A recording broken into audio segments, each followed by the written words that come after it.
a alguien le da por ver la redistribución de la riqueza del mundo, se va a dar cuenta de algo bastante curioso, y es que los países del norte tienden a ser más ricos que los del sur. Y esto no es solo cosa de la historia reciente. Si nos retrotraemos unos cuantos siglos atrás y analizamos la historia más profunda, nos daremos cuenta de que en muchos casos el patrón se repite. Y esto, amigos míos, no es casualidad. Y poco tiene que ver con el saqueo de unas naciones a otras. Esto no ayuda a explicar las grandes diferencias que hay entre el mundo desarrollado y el mundo no desarrollado. Algo que ya explicaremos en otro vídeo porque da para el rato. Y es que hoy nos vamos a remontar a tiempos muy remotos para tratar de encontrar la respuesta, antes de cualquier conquista. Y no solamente tendremos que remontarnos a tiempos muy remotos, sino que también hay que tocar áreas más allá de la economía y sociología. Todo esto no solo nos ayudará a tratar de entender por qué hay esta diferencia en el desarrollo económico, sino también a entender algunas de las diferencias sociales y culturales existentes en esa región. Y sí, hace más o menos 2 años sacamos un vídeo muy parecido sobre el tema, pero queremos hacerle una actualización a ese vídeo, agregando nuevas investigaciones y presentando algunos argumentos un poco mejor. Así que no me enrollo más, poneros cómodos, que empezamos.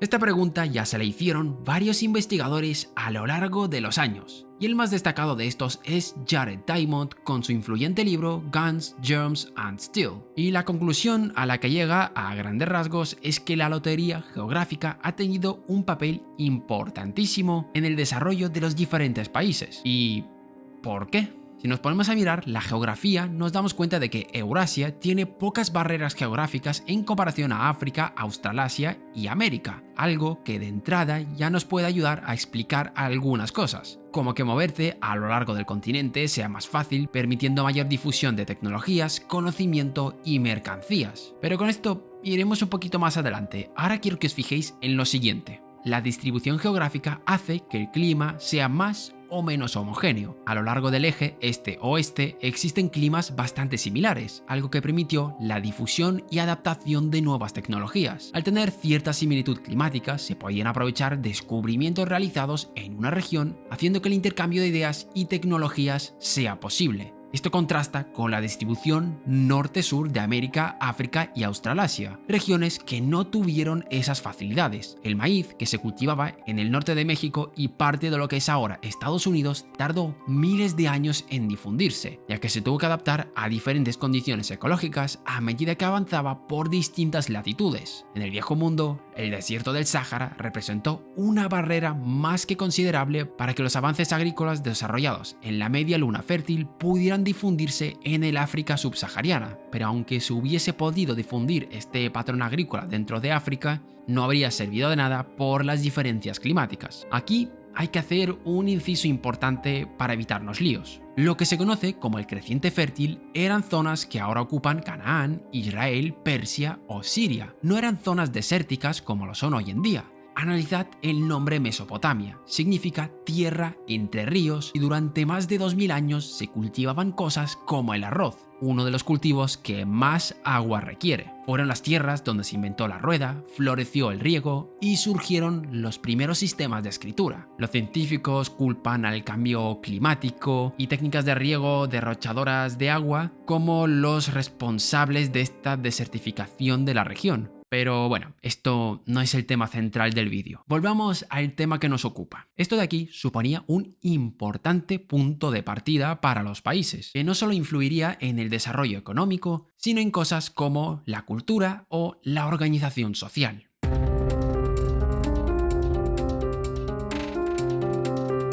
Si algo hay que destacar de África, sobre todo las regiones situadas en el sur, es el árido clima que tienen. Temperaturas muy cálidas, amplios desiertos y escasez de tierras cultivables son algunas de las características de esta región. Pero, ¿qué tiene que ver con el desarrollo social y cultural? La agricultura ha sido uno de los motores que ha permitido modernizar las relaciones sociales. Pasábamos de tener tribus moviéndose de un lado a otro en búsqueda de recursos a asentarnos en un mismo lugar, permitiendo desarrollar la agricultura, estableciendo relaciones sociales más complejas, dando pie a la creación de instituciones más sólidas, el Estado, desarrollo de escritura, comercio, ejército y armamento más avanzado, entre otras muchas cosas. ¿Qué sentido tiene crear la escritura si cada 2 semanas tenemos que estar moviéndonos de un sitio a otro? No hay tiempo para estas tonterías. Y en los climas más extremos, el cuento cambiaba bastante. No te podías establecer en un mismo lugar, obligándote a estar en constante movimiento, de ahí a que el pastoreo haya sido bastante común en esas regiones. Y se ha encontrado que las sociedades donde el pastoreo ha predominado como forma de subsistencia han acabado siendo sociedades más fragmentadas y violentas, ya que la escasez de ríos, tierras cultivables y las duras condiciones de vida llevaban a estas sociedades a estar en una lucha constante por recursos. Esto en cierto modo lo podemos extrapolar a la actualidad. Esas zonas que hemos dicho que eran abundantes en recursos hídricos y tierras cultivables, ahora están en constante conflicto por ellas. Pero con esto iremos en otro momento.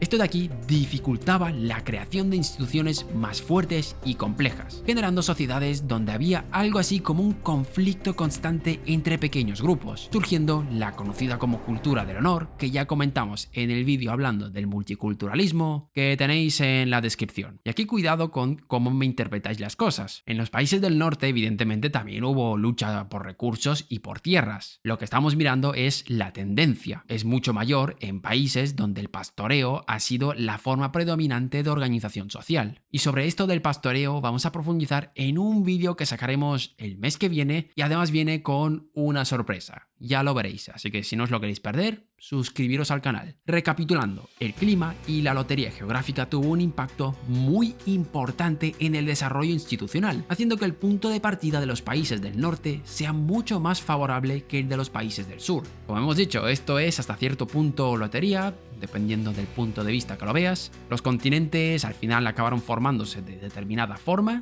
y hablando de lotería, hay otra cosa en la que los países del norte tuvieron muchísima, pero muchísima más suerte que los países del sur: los animales que les han tocado.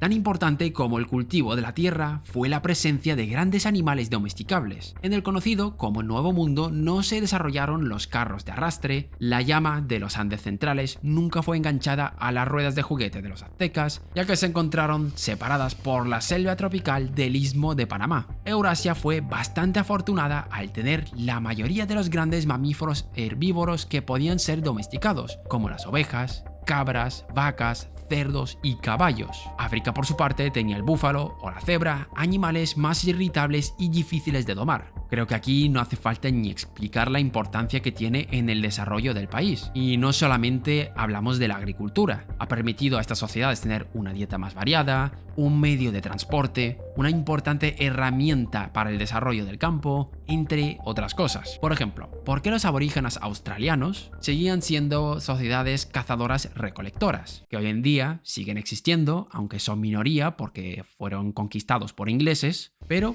están ahí? Básicamente porque los canguros no se han podido domesticar, que era el único gran mamífero de Australia, y la única planta que se ha llegado a domesticar ha sido la de las nueces de macadamia. Cuando llegaron los europeos se encontraron con sociedades de cazadores-recolectores y tuvieron que importar todo su conocimiento para poder formar estructuras sociales más complejas. Esto al final es un accidente biogeográfico que ha condicionado el desarrollo de ambas regiones, y no solamente para las variables expuestas. La domesticación de animales ha propagado multitud de enfermedades como la viruela o el sarampión. La exposición puede estirarse a unos 11.000 años como poco. Y sí, más de uno me estará preguntando, ¿pero esto de aquí no es malo? Sí y no. Esta continua exposición ha permitido a la población eurasiática desarrollar mayor resistencia inmunológica a estas enfermedades. Mientras tanto, los pueblos originarios del Nuevo Mundo, de África y Australasia no domesticaron estos animales y no estuvieron expuestos a gérmenes de enfermedades transmisibles de los europeos y por ende sucumbieron en masa durante la edad de la exploración europea. Esto es lo que explica, por ejemplo, por qué una reducción tan drástica de la población indígena cuando los españoles llegaron a América.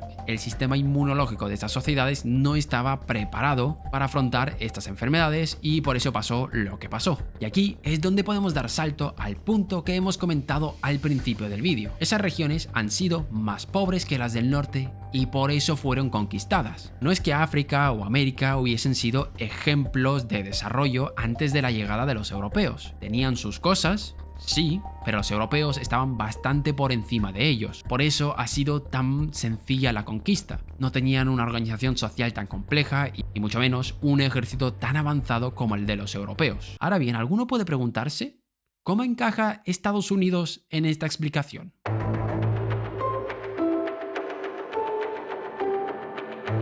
Lo que es hoy Estados Unidos parece compartir algunas de las características comentadas, situada al norte del mapa, en una zona climática bastante favorable y una geografía que hace que el país sea más largo que ancho. A ver, también hay que decir que lo que son las fronteras de Estados Unidos no existían hasta la independencia. Y sí, parece razonable, pero hay un detalle a tener en cuenta. Toda la región norte al final estaba desconectada de lo que se conoce como el cono sur.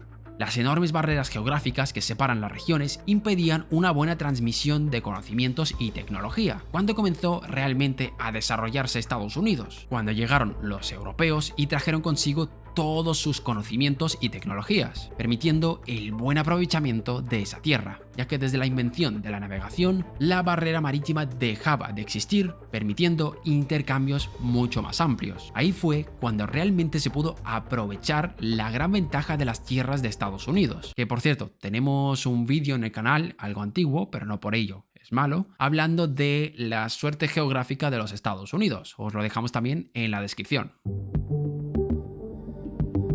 Así es como la geografía ha condicionado el desarrollo de los distintos países y nos da una pequeña pista a la gran pregunta de por qué los países del norte tienden a ser más ricos y desarrollados que los países del sur. Y es un patrón que se ha repetido a lo largo de la historia. Pero ahora hay que tener cuidado. No hay que interpretar esto de una forma determinista. Esto simplemente nos dice que unas regiones partían de zonas más privilegiadas que otras. Es decir, unos partían de aquí abajo y otros de aquí arriba. Después de eso hay toda una serie de acontecimientos sociales, culturales, que han permitido a unos llegar más lejos que otros. A partir de la revolución industrial, lo que es la limitación geográfica ha pasado a un segundo plano, ya que la tecnología nos permite independizarnos de los límites que nos impone la geografía. Como dijo Jared Diamond, la geografía no es destino, pero puede determinar nuestro futuro. Y hasta aquí el vídeo de hoy, dejadnos en los comentarios qué os ha parecido, gracias por vernos un día más y nos vemos en el próximo vídeo.